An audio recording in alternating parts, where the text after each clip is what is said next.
negócio, bom, eu poderia passar a noite inteira falando sobre isso. É um assunto também que eu tenho estudado pelos últimos 6 anos. E eu acho que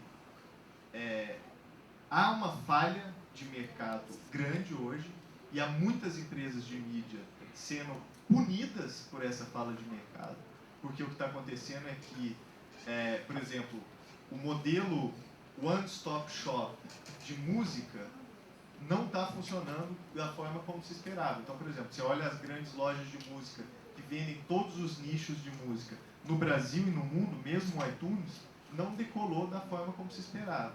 Ao mesmo tempo, você olha o Beatport, que é um site de música eletrônica, focado apenas em DJ sets para DJs e música eletrônica. Está bombando economicamente. Então, quer dizer, o que a gente precisa agora, principalmente, é experimentação. Uma plataforma que permita experimentar quais são os modelos que dão certo para música, para jornal, para cinema, para produção audiovisual, etc, etc. Alguns estão experimentando e estão falhando, não está dando certo. Outros estão experimentando e estão dando certo, como por exemplo o Beatport deu certo na questão de música. Então, o que eu acho que é fundamental hoje é, primeiro, fazer essa distinção, que são duas coisas diferentes, e segundo, a questão de modelos de negócio é fundamental. E eu acho que não pode ser nem tanto ao mar, nem tanto à terra. Por exemplo, nas últimas 2 ou 3 meses, tem vindo um ataque colossal, por exemplo, das empresas de mídia, de jornais, contra o Google, contra os blogs, contra todo o conteúdo que está aberto. Então, sim, eles têm razão em dizer as pessoas não querem pagar mais pela notícia, sim, tem razão, mas também tem culpa, porque não experimentaram enquanto havia tempo.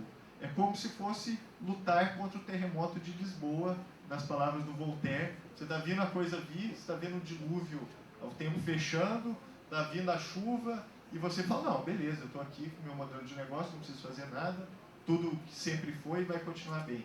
E não vai. Então, existe uma falha econômica de não ter experimentado da forma como era possível, e continua sendo, mas agora a gente ainda tem crise econômica para lidar com ela. Então, por exemplo, só para fechar, dando o exemplo do caso do New York Times, que abriu todo o conteúdo.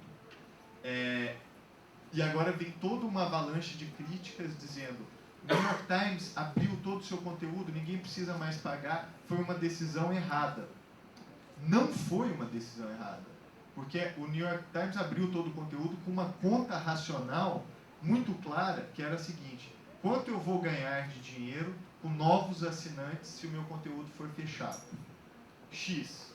Quanto eu vou ganhar de dinheiro com publicidade se eu abrir todo o meu conteúdo e o meu site começar a aparecer no Google, porque o que estava acontecendo é que o New York Times não aparecia no Google, porque não tinha como indexar o conteúdo. Então você procurava, por exemplo, tsunami, aparecia primeiro a Wikipedia e o New York Times nem aparecia, porque a matéria de tsunami estava trancada lá.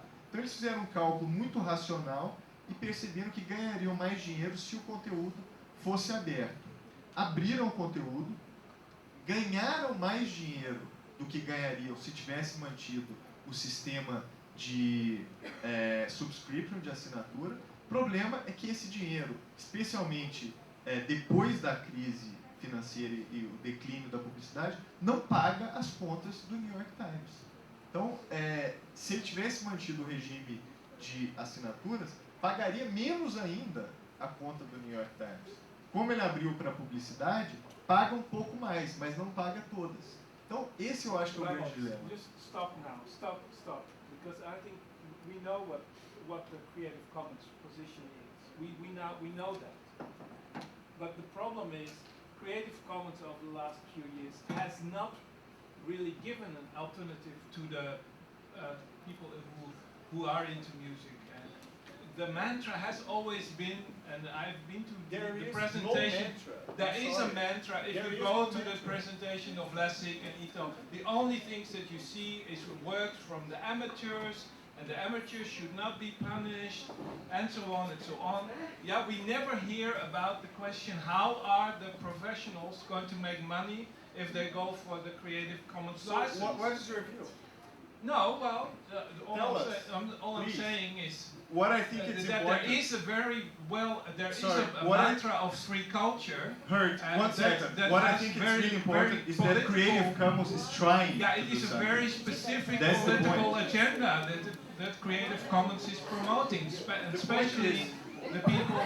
Sorry, Yeah. but like Creative Commons is trying to do something. What? Well, Who else is doing it? That's my no, question.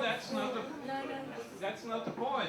I want to say that the issue is not raised.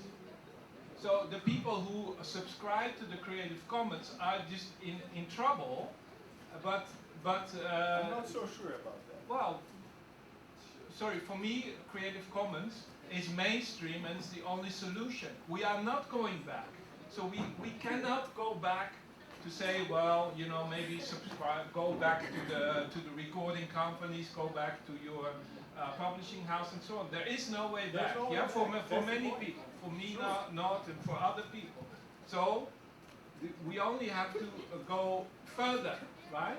And I think it's very important that the economic position, especially in this global recession, you know, which hits our artists and designers very, very hard, that the economic position of us, you know, creative people, needs to be addressed.